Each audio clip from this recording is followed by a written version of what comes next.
Eddie Gutierrez na maalam na.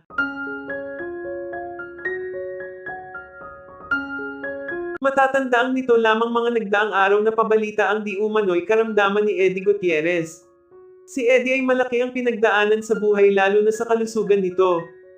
Ayon sa source, humihingi umano ng matinding panalangin ng pamilya ni Eddie lalo na ang asawa nito na si Annabel Rama. Hindi umano niya lubos akalain na pagdadaanan nila itong mag-asawa dahil sa ang isa't isa na lamang umano ang sandigan nila.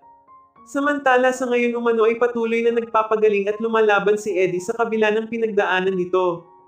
Nito lamang nakaraang araw sumailalim si Eddie sa isang spinal procedure, tila dito na nagsimulang manghina si Eddie. Tanging hiling ng pamilya ng mga ito ang tuluyang pagaling at pagkapit ni Eddie sa puong may kapal dahil natin sa karamdaman nito. Samantalang maging ang mga anak ni Eddie na sina Rufa Gutierrez ay patuloy din ang paghingi ng panalangin para sa kalusugan ng kanilang ama. Hindi umano nila kakayanin pag may nangyaring masama kay Eddie. Ang mga magulang na lamang umano nila ang tangi nilang lakas upang harapin ang bawat hamon ng buhay. Samantala ayon pa sa aming reliable source sa ngayon umano ay hindi maganda ang lagay ng kalusugan ni Eddie. Dala na din ng mga procedure na ginawa dito at ng edad nito kung kaya gano'n na lamang umano ng hina ang katawan ni Eddie. Samantala ngayong araw, ayon sa source, na maalam na umano si Eddie Gutierrez.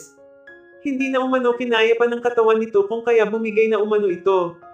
Sobrang sakit umano nito para sa pamilya ni Eddie lalo na sa asawa at mga anak nito.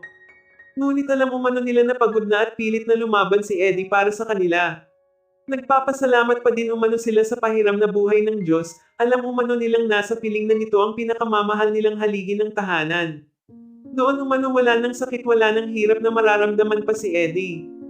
Hindi umano malilimutan ng mga tagahanga nito ang galing at dedikasyon nito sa trabaho at sa mga pelikula na talaga namang pamatok sa masa.